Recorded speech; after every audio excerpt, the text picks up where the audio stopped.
Hey everybody, I haven't recorded a video for this channel in a long time, but I wanted to do a reaction to this video from Baseball Doesn't Exist. Baseball has a steroid problem again. It has already almost 400,000 views, even though it just came out yesterday.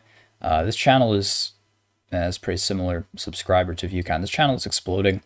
This guy does a great job. I mean, I think that he really presents baseball as if everything that happens in it is just the craziest thing ever. And I like that. I mean, he's so into it, and he's managed to build this huge following. I think he does a really nice job usually with most of his videos. So I'm excited to see what he's going to say about this topic. Let's just jump right into it. This offseason, MLB completely stopped testing for PEDs. Last season, they didn't test a single player for human growth hormone. And in the month... I did not know that, actually. But it wouldn't make much difference because it's almost impossible to test positive for growth hormone. I mean, in order to detect growth hormone, you need to do some sort of like a blood isoform test. And the problem with that is that you wouldn't be able to catch somebody unless they had just recently injected growth. And not only that, but the problem is, I don't know how many times that people are tested for growth hormone a year in Major League Baseball. I mean, I guess it says right here, 412 samples with no positive results were collected in the year ending with the 2020 World Series. So they did 412 blood tests in 2020. Now, that was a shortened season, but still, that is very infrequent testing. Like, these players are being tested maybe once a year. Maybe some players don't get blood tested. And the reason is that you see here MLB and Union. Well, yeah, the league and the union, they have to agree to a drug testing protocol. And the problem is that if you put together a drug agreement that says that players are going to be blood tested 20 times a year, nobody's going to agree to that. That is not fun. Nobody wants to do that. That would be viewed as an invasion of privacy. But the problem is that's probably the amount of blood testing you need to do to have a chance of catching these guys. Because right now, these players would have to be so unlucky to test positive. It'd be crazy. Because it's just so hard to detect growth hormone. You can't do it via urinalysis test. They can collect a lot of urine samples from players, but you're never going to find evidence of human growth hormone. So you see, like, just right there, it's going to be widespread throughout many sports, the use of human growth hormone, because it's just so difficult to test for, and nobody's going to agree to be blood tested 20, 30 times a year, which is the frequency you'd need to have a chance at catching these guys. The NFL, the NBA, and MLB all have HGH testing, at least in theory. And they've had it for almost a decade now, and none of those leagues has ever caught anybody. I mean, that just goes to show the NHL doesn't have HGH testing. Now, the NHL is terrible at drug testing, but it's just as well they don't have HGH testing. They wouldn't be able to catch anybody. So that's interesting. I did not know that they didn't even do blood testing, but you can see, like, this is leading into some bigger topics of discussion, but basically, there's no good reason to assume that we have a clean game in Major League Baseball or any major pro sport in the NFL or, NBA, anything, because athletes are just going to be able to use whatever they think they can get away with. And they understand that the testing is not there to be able to detect some of these things that they're taking now. They just have to make sure that the steroids they're taking and other things that might show up in the urinalysis have short enough half-lives that they can get out of the system so that the metabolites aren't there when they take a test. Month of August alone, 7 players have been suspended for taking banned substances, including an 80-game suspension for Fernando Tatis Jr. But according to him, he never meant to take this substance, coming up with an excuse so bizarre and far-fetched, he's been universally labeled as not only a cheater, but a liar and also an idiot. However, his excuse actually makes sense based on the test results when he took it and why it doesn't really add up for Tatis to take the PED. Whoa, hold on. Let's go back here for a second. Did this guy use the these are the medical disclaimers from More Plates, More Dates, which is a YouTube channel talking about PEDs. Oh, it's right there. He didn't edit it out in this one. I bet he meant to. But yeah, I mean, this is he's using the medical disclaimers from another channel. But that's also interesting. The line that the internet kind of settled on with regards to the Fernando Tatis Jr. situation was that basically he tested positive for clostebol, and then his agent or whoever's writing the statement for him looked up the properties of clostebol and confused it with clobetasol and believed that was used to treat ringworm or something, and so made up a bad excuse for it or something that went into the statement. So the internet roasted them for confusing clostebol and clobetasol. But I'm guessing, I mean, I'm interested in hearing what Baseball Doesn't Exist has to say about that, because that was sort of the interpretation that I was familiar with. And everybody just sort of had a laugh at the expense of Fernando Tatis Jr.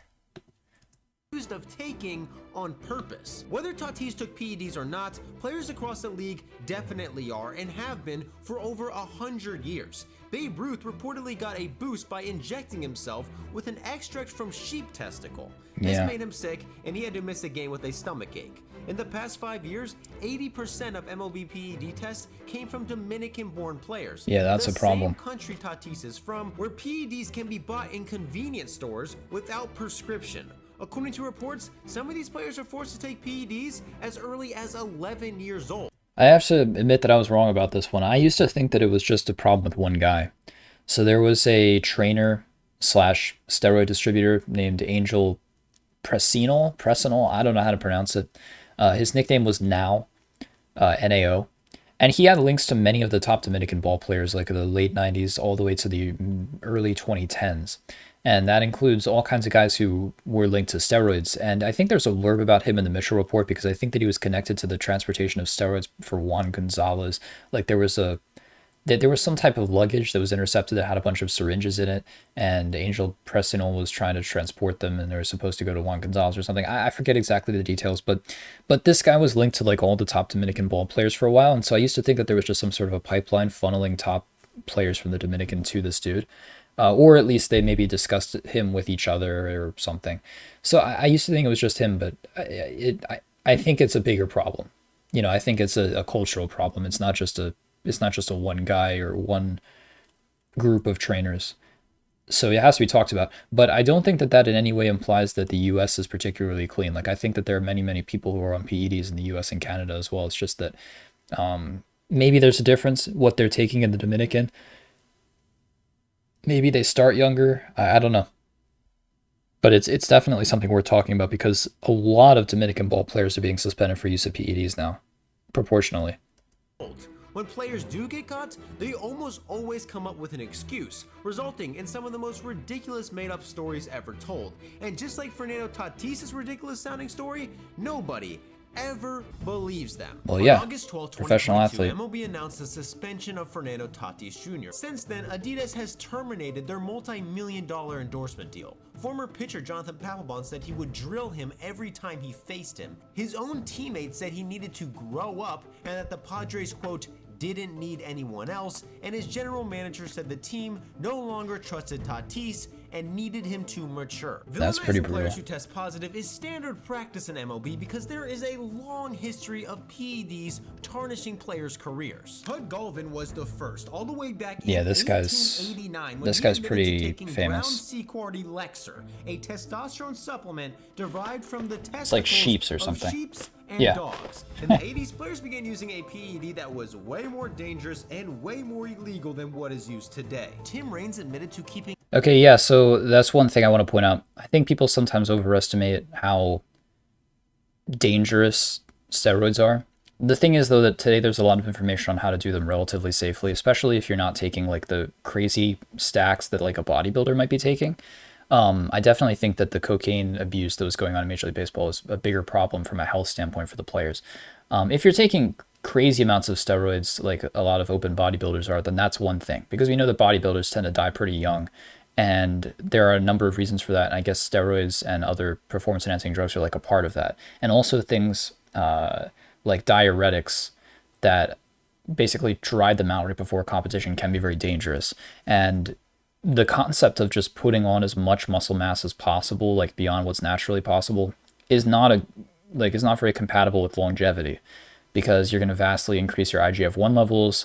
You're going to probably intake all kinds of the overnutrition is going to be ridiculous, right? You're going to be causing yourself a lot of long-term problems. Your saturated fat levels are going to be very high. You're going to be putting yourself at a big risk of atherosclerosis, and you're probably going to have to go on some sort of medication to make sure your ApoB levels aren't too high. And you're going to have also just, you're going to have probably a lot of issues that somebody who has a normal amount of muscle mass might not have, somebody who didn't take a lot of steroids might not have. But are the steroids themselves the source of the problem? Not sure, right? So like cocaine abuse to me is probably a bigger deal for a health standpoint than the use of steroids in sports, especially now that the internet exists and you can talk to doctors and whatever about how to do it safely. A vial of powder in his back pocket during games and only slid head first so he didn't break it. Yeah, that's a pretty famous story. MLB in 1985 when 11 players were called in front of the Pittsburgh grand jury to testify with their involvement with the substance, and ended with the Pittsburgh Pirates mascot being sentenced to prison for supplying the players with powder. And then there were steroids, causing arguably the biggest PED scandal in sports history, forever giving MLB the reputation of a league filled with PED users. But compared to other sports, this really isn't the case. Yeah, I want to talk about this. I think Major League Baseball got a bit of a bad rap for this. I'm not saying that baseball wasn't replete with doping for a period of time, but I think that, like, for example, I personally believe that the NFL has a bigger problem with steroids than Major League Baseball ever did. And I think that there are a few reasons why baseball was like an easy target. The first and most obvious one is that baseball did not have drug testing. Like, they didn't have steroid testing at all for a long period of time, right? And so at least for that period of time, the NFL had some sort of very basic drug testing to placate the media and fans. They didn't catch almost anybody, but they had some sort of testing because it was good for PR. And baseball had nothing. So it was easy to go after baseball for that reason. And the reason they had nothing, it had to do with negotiations between the Players Association and the commissioner's office and the owners, and also had to do with just money and a lot of other outside factors. And everybody's to blame for that. Okay, another reason, though, is that people care about baseball records. People really care about whether or not somebody's going to get to, or they cared about whether or not somebody's going to get to 756 or 62 or whatever. And they don't care about that in other sports. You can't care about that in the NFL because the NFL doesn't care about that. The NFL changes the length of the season all the time.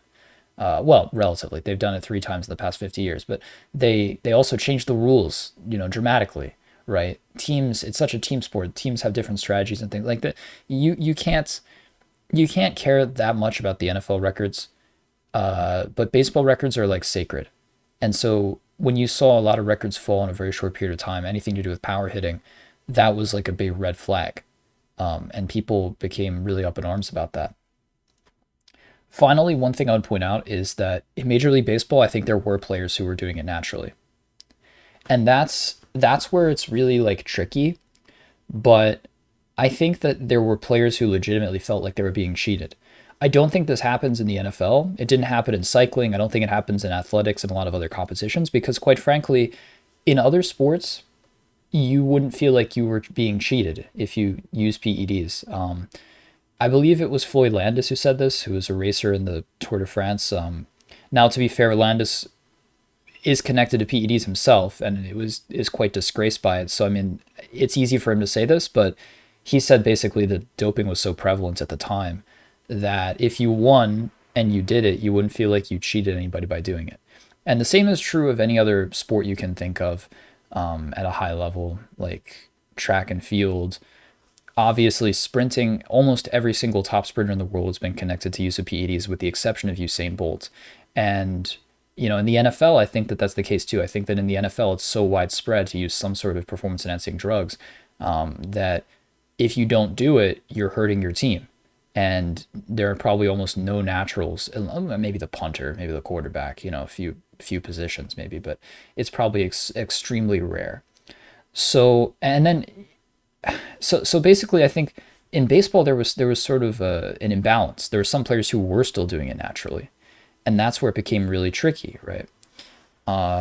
And I think that the funny thing is that all the scrutiny that was forced upon baseball has actually forced it to have some of the best testing, because it needs to have an appearance of really making sure of having integrity, and because it was under such a microscope, like in the 2000s, it it got into such hot water. Now, from the standpoint of other sports, like the NFL, for example, the NFL is going to look over at what happened in Major League Baseball. They realized it was a disaster. Now, it would be worse for baseball than it was for the NFL in some ways. Or, sorry, it was worse for baseball than it would be for the NFL because people, as I said, people don't care as much, like, about records. There's less sort of sanctity of the game in the NFL. But still, like, the NFL knows that, and the NBA knows this too, that if their high-profile athletes tested positive for PEDs, then they could have a huge stain upon their reputation like baseball has had.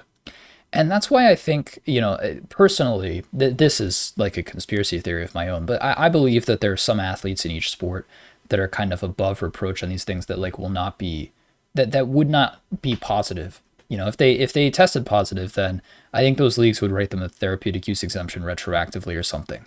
So, for example, if Aaron Donald tested positive for PEDs in the NFL, do you think the NFL would release that? Do you think he would be suspended? Maybe, but I tend to think, again, this is like conspiratorial on my part, I tend to think no, because the NFL knows that that would be a huge deal. Like, that would be a massive hit to the NFL's credibility. And so then I think what they would do is they would write a therapeutic use exemption, or they would just throw it away entirely, because we actually know the NFL doesn't outsource their testing like other sports do. That's why the NFL doesn't have to release the information on what a player tested positive for, unlike Major League Baseball. So, that's just something I believe. And the same goes with like the NBA. If LeBron James tested positive for human growth hormone, which he wouldn't, because, as I said, you really can't catch somebody who's using HGH. But if he did, would that information be released? And I think no. I think that the league, we already know that the NBA has had problems with integrity in the past, certainly in the history of their officiating. But if they release that information, that would be so damaging for the reputation of the game that they know that they wouldn't be able to do that. So they would find a way not to do so. The NHL, if Alex Ovechkin tested positive for something, that information probably would not be able to be released. Maybe if it happened in international competition, then that's different, because that's a different governing body dealing with it. But still, like, I tend to think that's the case. And that's why I was kind of actually impressed by the fact that MLB was willing to suspend Fernando Tatis Jr., because that is one of their top, he is one of their top stars.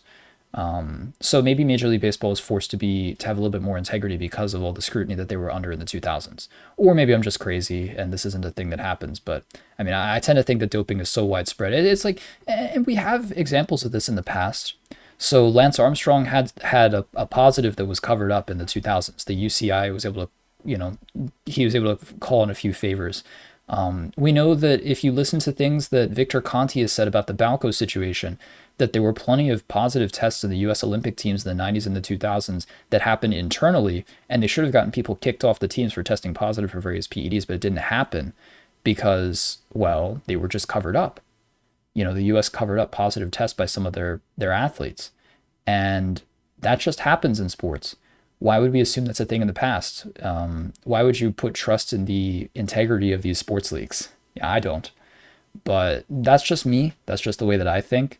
Either way, it's really difficult to catch somebody who's using some of these drugs. There are certain types of drugs that are no longer in vogue because they don't have short enough half-lives. Like, you're not going to find a baseball player taking Deca anymore. You're not going to find people... there are certain things that just would be really easy to test positive for because the metabolites are going to stay in the system for too long. But growth hormone, for example, some peptides, there are plenty of things that you can take that you're just not going to test positive for if you do your protocol correctly. And if you have any information at all about when you're likely to be tested and how frequently, man, like, it's just that helps explain why these guys are not testing positive en masse.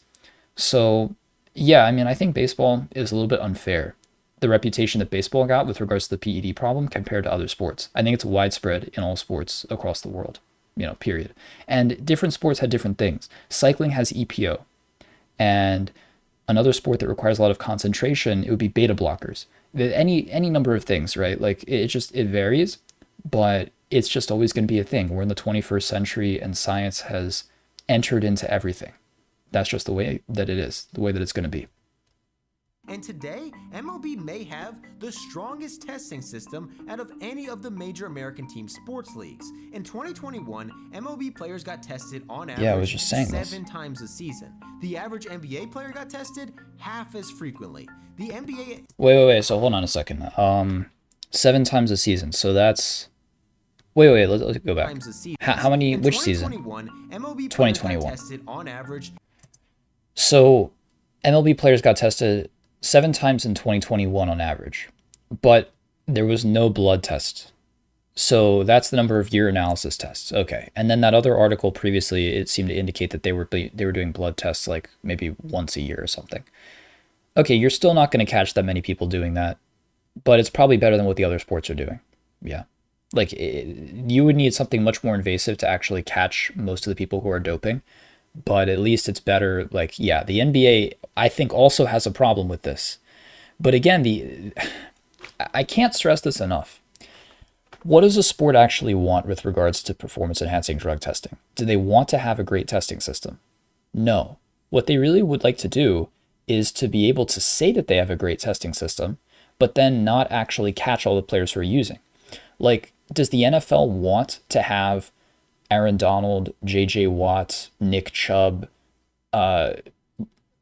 Parsons, Chase Young, whoever test positive for PEDs? Do they want to actually catch all of their players? I'm not saying that any one of those particular guys is on it. I mean, I think that they are because they're NFL players and they play positions that are demanding of strength. But, like, does the NFL want to catch all the people who are using PEDs? No, of course not. That would be so damaging to the reputation. So one way that they avoid doing it is that they make sure that they don't test the players enough to actually have a chance to catch them. And their tests are not that great, but they want to have the appearance of having a great testing system. So, you see players from time to time on social media in the NFL post like that they're annoyed that they got drug tested or whatever. I think that they're supposed to do that. I think they're doing their job because they're helping the NFL out looking better with regards to how often the NFL is testing their players.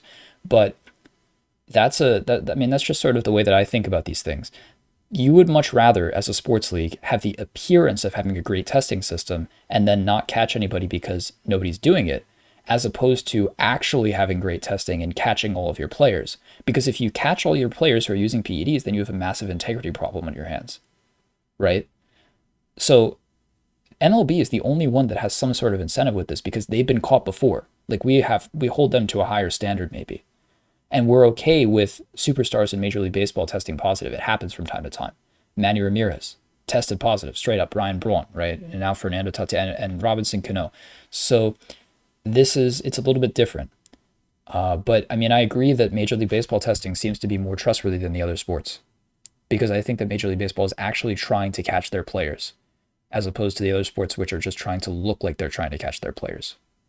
The NBA and NFL both use isoform tests for HGH instead of the more sophisticated and accurate biomarker test MLB uses. The test NFL and NBA players get only detects HGH if it was injected 10 to 20 hours before the test is taken. This is what I was just talking about. On game days, players aren't even allowed to be blood tested until the game is over. Meaning, if you take HGH at midnight, the morning of a game, in the small likelihood that you are tested, it will be out of your system. And in the NBA, just to be safe, players get an extra 90 minutes from the time they're told they're being tested until they actually have to take the test. But MLB testing is far from perfect. In fact, in 2021, they didn't give a single HGH test due to the pandemic. And this offseason, MLB wasn't even allowed to test players because of the league-wide lockout, giving players a great opportunity to take PEDs without detection. Fernando Tatis Jr. claims he is not one of these players. On the day his positive test went public, he released a statement saying that he took the banned substance clostebol,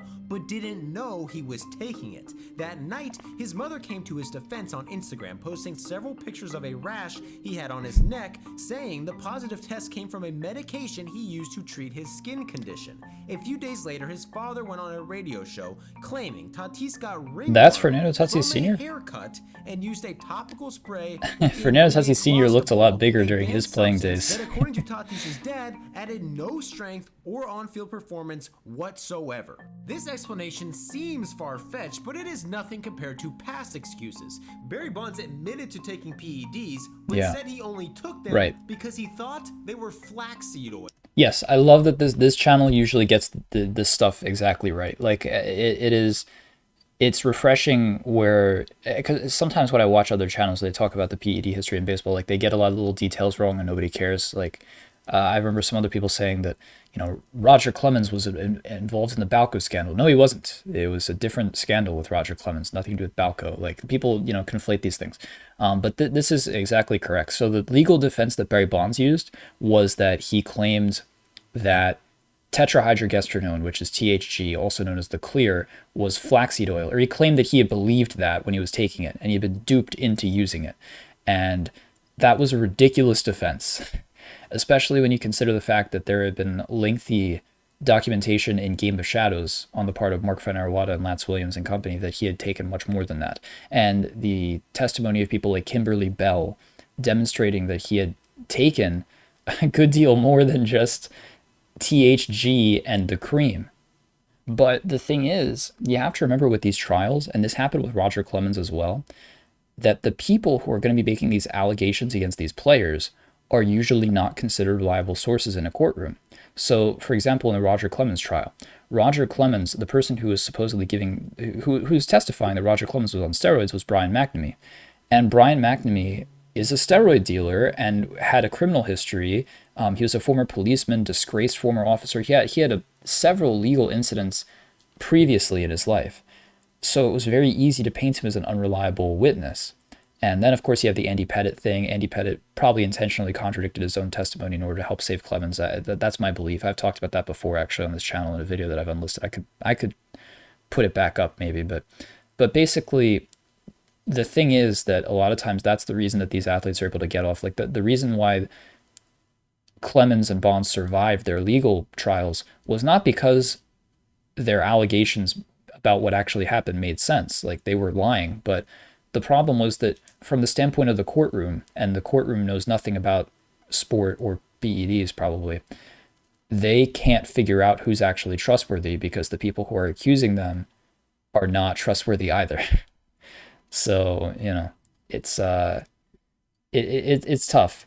But this is like one of the various brands of defense that players have when they test positive for something. There are certain categories, right? So there's the category that Bonds used, which is basically, I took a banned substance, but I was duped into believing it was something else. And then there's a related one, which is, I took a banned substance, but it was like a sub-ingredient in something that I thought was legal, which is the sort of thing that Tatis is saying. There are also some really stupid ones. When Thomas Davis tested positive in the NFL some years ago, he said that he tested positive for an estrogen blocker. And I remember this was the dumbest thing. People would go around on the internet being like, oh yeah, he wasn't taking steroids, it was an estrogen blocker, it was unfair or whatever. And people are not able to think critically or don't know anything about doping. Like, there's no good reason why a hulking NFL player would be taking an estrogen blocker unless to counteract the harmful side effects of taking synthetic testosterone. Like, it's almost as if when he said he tested positive for an estrogen blocker, it's like he was sort of flaunting the fact that people don't know anything. Obviously, he was on PEDs, and they caught him that he was on an estrogen blocker because when you take synthetic testosterone, you're going to throw off your endocrine system because your body's going to stop producing testosterone naturally, or at least it's going to largely shut down its production of natural testosterone. And so your levels of estrogen, relatively speaking, are going to go up, and that's going to create in some people certain types of side effects, things like gynecomastia, skin issues, hair issues, various other issues that have been well documented. In the case of Barry Bonds, actually, changes in physiology that are not connected to the addition of muscle. So you might take an estrogen blocker to deal with that. Or you could take an estrogen blocker or like a women's fertility drug or one of these sorts of things like Clomid or human chorionic gonadotropin, because then you would want to sort of reset your endocrine system after hopping off a cycle. And that's allegedly what happened with Manny Ramirez. But you see, like, these are all stupid excuses. These players should know what's going in their bodies. With some exception, I mean, sometimes people will just take whatever their trainer gives them, but it's like the excuse that we've heard from Tatis is not too different from the sort of normal genre of things we get from these players. At the end of the day, it's really hard for me to believe any of them, knowing what I know about the prevalence of doping in sport. Ryan Braun set the record for having the highest testosterone levels in the history of MLB PED testing, with levels twice as high as the person with the previous record. Yeah, I think that Ryan Braun probably got really unlucky. I think that he got tested very soon after injecting testosterone. I mean, obviously he was, of course he was guilty. He was so guilty. It's disgusting what he did to that dude who was trying to, submit a sample. But he the fact that his level was so high, like something's up there. He might have forgotten to follow his protocol correctly, or he just got really unlucky and got tested at exactly the wrong time or something. Like that's really interesting, because I bet that there are plenty of other people who were doing the same sort of thing that he was doing and didn't get caught. Braun claimed he only tested positive because the person handling his sample sabotaged him because he was a Cubs fan. Yeah, this is really crappy on the part of Ryan Braun. Braun ended up winning the appeal, getting his suspension reversed. Yeah, he played a season after that. 65 games. Melky Cabrera and then of course he was lying the whole time. Fake website with fake supplements and started running ads for it. Then pretended like he saw. Right, this is quite the meme. Then bought a supplement from the fake website, which actually turned out to be synthetic testosterone, causing a positive test. I like how he just has he flashed an image of test sip on the screen, like somebody would buy that and not think it's a PED. Was also immediately dismissed. Several doctors spoke out saying an anabolic steroid would never be prescribed for ringworm. A dermatologist claimed that a different topical steroid called clobetasol is. Right. That Tatis tested positive for clostebol. Googled it. This was the thing that everybody said on the internet in the days following his explanation. Clobetasol is used to heal skin rashes, then claimed he had ringworm so he could say he used it for his skin. The problem is, clobetasol doesn't help ringworm and doesn't have the substance he tested positive for in it. Okay, to be fair, I don't see how the second point is relevant here. The thing is, the argument is not that clobetasol would have clostebol in it. The argument is that whoever wrote his statement confused the two of them and made up an excuse that would be connected to the use of clobetasol but not clostebol. Like, this second bullet point is not relevant. This one, though, is relevant, because if they're claiming that he used a substance for ringworm and then they confused them, then if this also isn't for ringworm, then like maybe you have a point. But the second one is not relevant. Like, you see what I'm saying? I don't know, maybe I didn't phrase that properly, but I think that this doesn't interact with, or at least the second point doesn't interact with the claims that people are making on the internet. Like, what people are saying is he didn't use this, but they're saying that somebody looked it up and confused the two of them and then found maybe a potential use of clobetasol and believed that it was for ringworm. But if it's not for ringworm, then maybe, I'll hear this guy out, because he did a good job of making a case that Jose Altuve, for example, wasn't super complicit in the Astros sign stealing scandal. Like, this guy sometimes can do a good job of sort of changing the narrative about certain players if he believes it's unfair. So I'm willing to hear him out about Fernando Tatis for sure. But these doctors were actually wrong. But before we get to why they're wrong, a quick word from today's sponsor. If you okay, hold on, let me offers life is most that see if I can get through this. Is absolutely their mental described. Unlike what this dermatologist claimed, Tatis didn't get clostebol confused with the medication clobetasol, because the medication he actually claims to have taken was a topical spray called Trofabol, which does contain clostebol and is used for several skin conditions. But would it actually be prescribed for ringworm? Dr. David Chow and Jacob Cisneros polled 3 different pharmacies in the Dominican. 2 said that there are better medications to take for ringworm, but agreed that Trofabol is widely available. Okay, hold on. I just want to say something about David Chow. Yeah, I think if you go deep enough into his sort of history, David Chow has some very questionable actions in his past. There's a lot of suspicious stuff about David Chow. I'm not saying that what he's saying here is wrong, but he's not somebody that I would like. I don't know.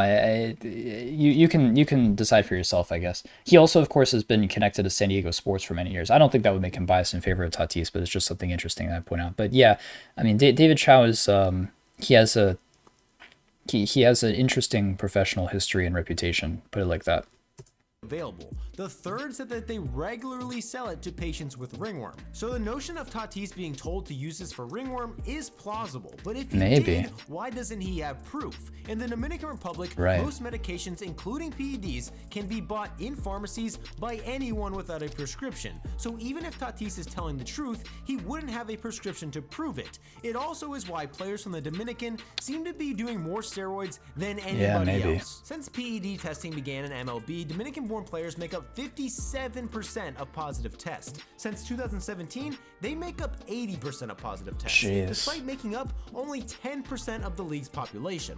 Players from the Dominican can sign to a major league team as early as 16 years old. Most of these players go to an academy to train full-time in their pre-teens. A former Dominican pitcher estimated in 2005 that 90% of players inside these academies were on steroids.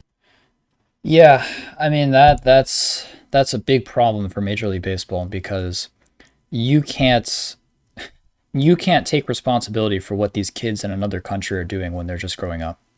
But this is where this becomes such a tricky and touchy issue, right?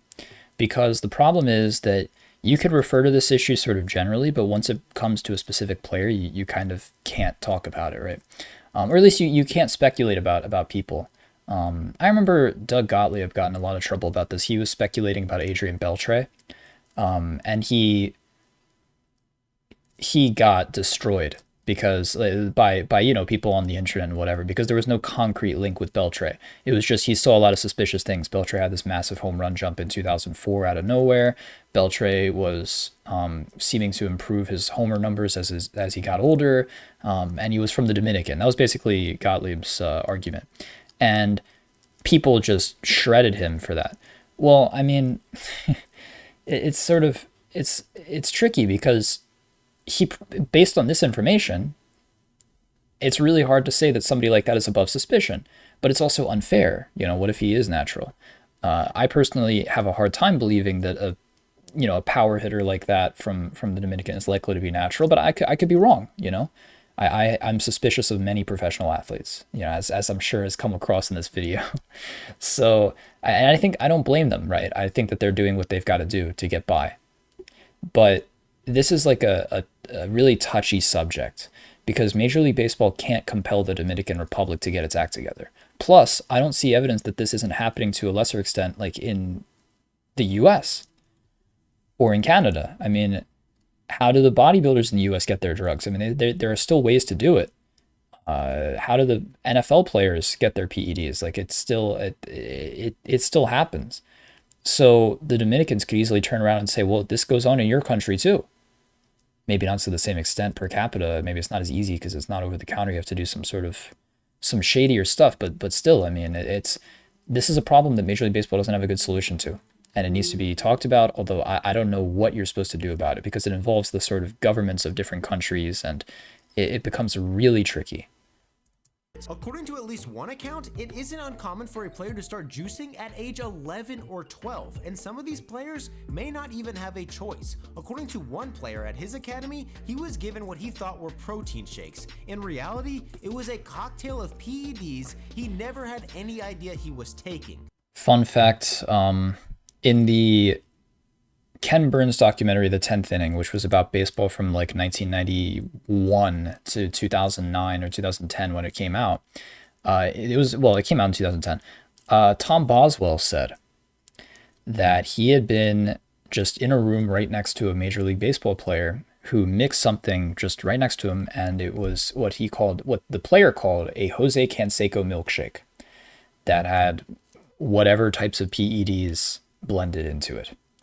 And he had it right next to Boswell, and that player is now in the Hall of Fame. And Boswell said the player was in the Hall of Fame by the filming of that documentary. So it's not Mike Piazza, Jeff Bagwell, David Ortiz, Ivan Rodriguez, or whoever. It's not Frank Thomas. It's not any of those guys. It's, people have speculated who that player is, the Canseco milkshake player from 10th Inning. I think a lot of people seem to believe it's Ricky Henderson, but it might not be. But basically the point is that there are many, many players in the Hall of Fame who have used steroids. It's probably in the teens, maybe more than that actually, as far as players who may have done, something at some point. And so, especially when you think about this, people in the Dominican who are getting access to PEDs and are being forced to take them from a very young age, how are you supposed to be confident that these players are clean? You have to realize that there's not much wholesome about the world of pro sports. And we have to acknowledge that when we're thinking about, player legacies and things like that. The difference between one guy and another just might be that somebody happened to be caught, happened to be luckier than somebody else, or less lucky. I mean, it sucks, but that's the way that it is. Pedro Martinez says that 99% of Dominican players who test positive don't even know what drug it is because they're given Not supplements by sussing a Pedro, but Pedro is connected to that trainer I mentioned previously in this video, Angel Presino. Is $7,000 a year. A player who signs a $50,000 contract gets cut 2 years later without even coming close to the major leagues, still makes life-changing money. So the decision to take PEDs is easy, especially since so many people are doing it. Dominican-born players might not only be more likely to take them, they're more likely to get caught because they can't afford the sophisticated substances, doctors, blood tests, constant testing, and everything that goes into taking and making PEDs undetectable. Yeah, that's interesting to think about, right? Like, what types of PEDs would they have access to in the Dominican? It would probably be things that are not focused on having short half-lives to avoid detection because they're not even being tested while they're in school. Like, nobody's testing somebody, you know, a 16-year-old ball player in the Dominican for steroids.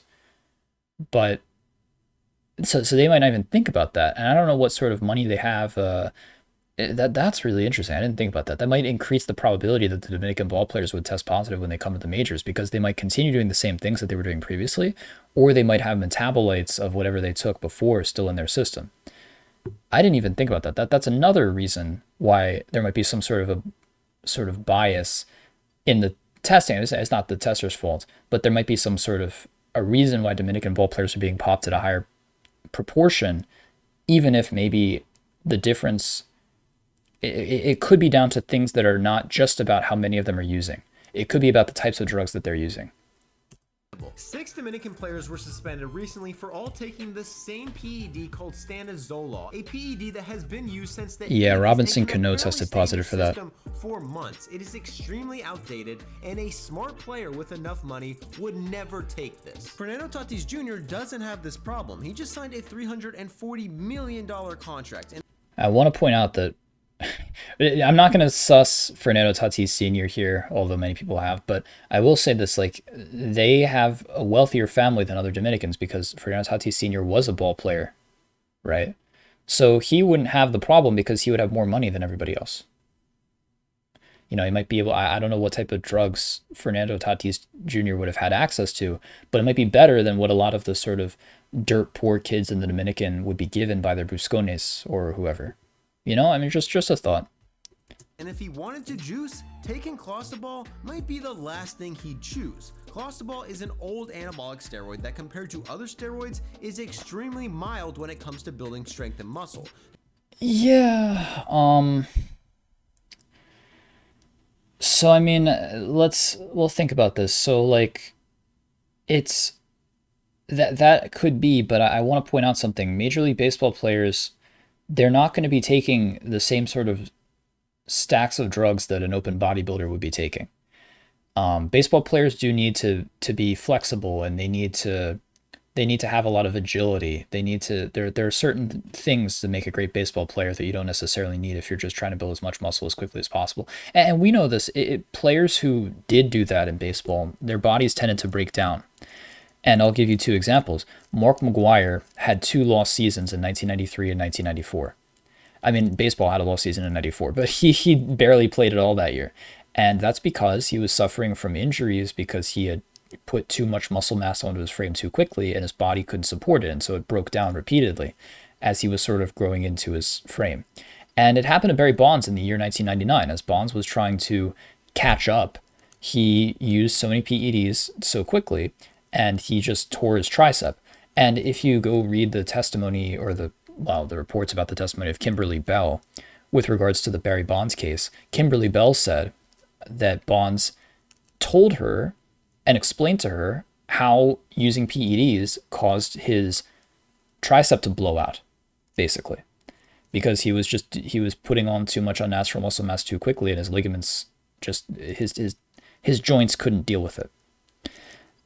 So there is some incentive if you're a baseball player to pace yourself and to use something that maybe is not as potent that you could maybe use during the season. The thing is that what we don't know is when Fernando Tatis actually tested positive. Like, how long ago did this positive test happen? Did it happen during the season? Because if so, that would actually make sense as a drug to use. In the off season, I think that's when players are going to use things that may be a little bit more serious. And I don't know. I mean, it depends on when they think they're likely to be tested. But I mean, I think that it's not inconceivable that Tatis could have actually used this drug. But I also am more convinced by the argument that he could have taken it by accident as well because of this video, because this guy's doing a good job. So I'm sort of, I don't know. I'm open to both sides at this point. The only reason an athlete would take this is because it doesn't have a ton of side effects and it used to be hard to detect. But due to better testing, it can now show up in your system at least 31 days after taking it. And what makes it an even worse drug that for is pretty Tatis risky. specifically is clostebol is known to slow down bone healing. In 2021, Tatis separated his shoulder 5 times. The Padres medical staff advised him to get surgery on it, but he declined. He then proceeded to crash his motorcycle and fracture his wrist, and didn't tell the Padres until he got to spring training. When asked when the motorcycle crash happened, he responded by saying, quote, "Which one?" After a month of rehab, his manager claimed That's right, I remember that. pounds of muscle, but before and after pics of Tatis don't show any significant muscle gain. Okay, well, I would be a little bit suspicious of believing like the numbers that are reported in the press about the number, like the pounds of muscle gained or something, because people say all kinds of crazy things in the press about athletes. What was the body fat percentage that was reported for DK Metcalf when he was at the combine? Like 1.3 or something, like something that's just not possible. Like you would be at serious risk of just dying on the spot in that case. Like the crazy numbers are thrown around all the time. So I think that the other thing is if you listen to what the player says, they might overestimate themselves too, because they'll say like I gained however many pounds of muscle, but okay, what if a certain amount of that was fat? You know, you're doing a bulk cycle, you're going to be putting on mass regardless, but maybe you're gaining some fat as well in addition to the muscle. Like I don't know if I would trust the sort of unscientific numbers of how much muscle is gained in an off season that are thrown around by the media, because the average baseball viewer doesn't know about how this stuff works. They just want to be able to say in Twitter conversations, yeah, this guy's gonna have a great season. They said he gained 10 pounds of muscle this offseason, like things like that, you know? So I don't know how much stock I'd put into that. He does look pretty similar as far as his physique goes from 2021 to 2022. But then again, these are just 2 pictures. You often can't get a good sense, and lighting is so important for these things. So it's hard to judge. And coming off an injury, it makes way more sense for him to take something like HGH, which is known to speed up healing as good as anything. Yeah. And even with MLB's biomarker test, it seems almost undetectable. Exactly what I've been saying. I firmly believe that human growth hormone is quite widespread throughout the 4 major North American pro sports and sports in general, because athletes have very little reason to believe that they're going to test positive for growth. I mean, it's just, you would have to be exceptionally unlucky to have that happen to you. Okay, I actually paused the recording and found this. This was something that I'd remembered from the back of my mind. This is a, what is this? This is a fighter, MMA fighter, wrestler? Who is this guy? Croatian professional mixed martial artist, Mirko Krokop. And yeah, I remember this guy because this is a famous story that just goes to show how difficult it is to test positive for growth hormone, even if you're taking it like blatantly. So you see, Krokop was expected to face some dude, UFC fight night. I don't really know much about the UFC. I don't know how this stuff works. This is 2015, so this is some years ago. So the testing, maybe they just had the isoform test. Maybe they don't have the biomarker stuff that he said that baseball has now, but still. So November 10th, it was announced that Krokop had pulled out of the fight and abruptly announced his retirement.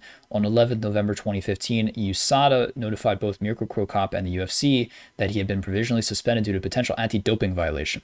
The following day, Krokop confirmed he had used HGH for his shoulder injury and had admitted this to the UFC. So here's what happened. They come to test this guy, and he was on a cycle of growth hormone. And he just admitted, like, geez, I'm so caught. Okay, you know what? My sample's going to come back positive. I'm taking growth hormone. I had a shoulder injury. I'm trying to recover. Like, he tried to throw together any excuse while admitting that he was doing it because he was caught.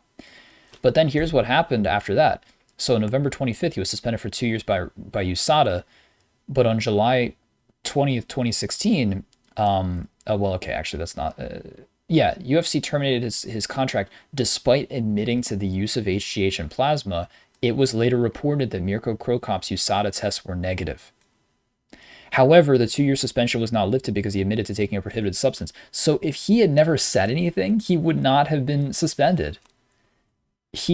his sample didn't come back positive. And you have to remember that growth hormone is not like other types of PEDs. If you're on a cycle of test, I don't know how often you would administer that, but probably not every single day. You could probably space that out. Growth hormone, you might be taking a couple IUs, a day, or certainly like every other day. That's something that you're going to be taking somewhat consistently if you're on a cycle of growth.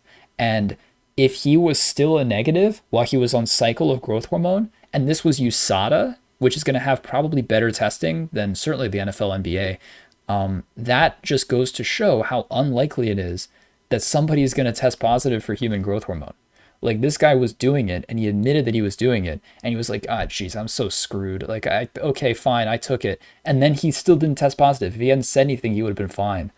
It's just a great example, man. You're not going to catch these guys on growth hormone. They would have to be so unlucky. It's crazy. And they're only being tested like once or twice a year in baseball for it. It's just not going to happen. In order to actually have a chance of catching these guys, you would have to test so often, blood tests so often, that it would be considered just invasive by the players' unions, and they would have a point too. So people are going to be able to take growth hormone in sports for a long time until a really good test is developed. And again, nobody has an incentive to do that because people don't actually want to catch all the athletes who are doping in sports. People want to believe that the sports are natural, and they don't want to out their own sports as being infested with drug use. Okay, back to the video at hand. The only MLB player to ever be suspended for HGH was A-Rod, and he never even failed a test. So Tatis either got terrible they caught his advice supplier. and was told They didn't to catch cross the A-Rod ball, exactly. which isn't that effective, is easy to detect and prohibits healing, which is why he's had so many injuries. Or he's telling the truth about ringworm, which on the surface seems far-fetched, but clostroball does have a history of causing false positives. A Norwegian skier had a very similar story after claiming she tested positive for clostroball because a team doctor gave her a lotion to stop sunburn on her lips. The team doctor later resigned, admitting fault. Another athlete— I didn't know about that. That's that supports this guy's claim. I will say though, okay, so if the team doctor admitted fault, so that could be true, or it could be like a fall guy situation, because that can happen. And actually, that's another element of the Roger Clemens trial, for example.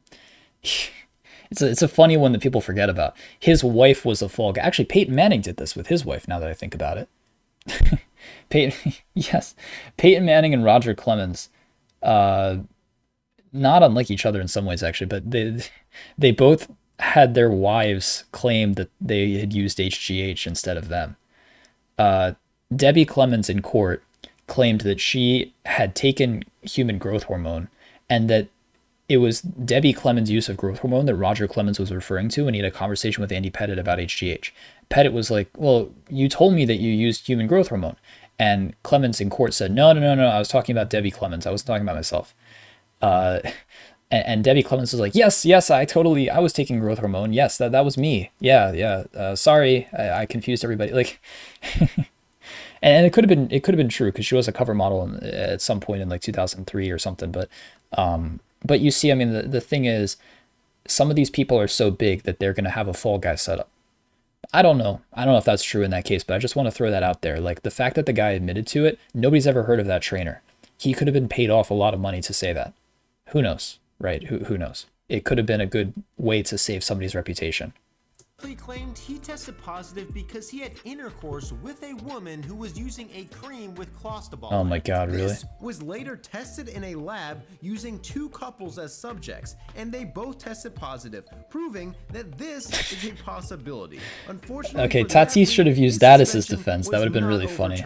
Tatis is in a similar position. In order to win an appeal, he has to prove the positive test was not the result of fault or negligence. Even if Tatis' story is true, he practiced extreme negligence because all he had to do was call the team doctor and ask if the spray he was about to use for ringworm was legal. Yeah, that's the thing, right? I mean, regardless of whether he intentionally did this or not, this is on him because you should be responsible for what goes into your body as a professional athlete. Again, I'm gonna err on the side of believing that a lot of these guys are on PEDs, and that Tatis is probably one of them because he's a baseball player, and they probably taken, a lot of these guys have probably taken something. He's a great player. This video has made a good case that it's widespread throughout the Dominican. Could be. I mean, I don't know what the deal is, but even if that's not the case, like there is a lot of negligence that goes into taking something that has a banned ingredient on it, and you have to know that you're letting your team down if you test positive for something like that. It's just no matter how you slice it, Tatis messed up big time here. The doctor would have said no, and all of this would have been avoided. When team doctors suggested he get shoulder surgery, he didn't listen to them. When he crashed his motorcycle and fractured his wrist, he didn't even tell them. So it seems like Tatis doesn't trust team doctors, which may have costed him an 80-game suspension. Or he just wanted to get a performance benefit and picked one of the worst PEDs possible. All right, that was a pretty good video, I think. I can scroll down and see the comments here.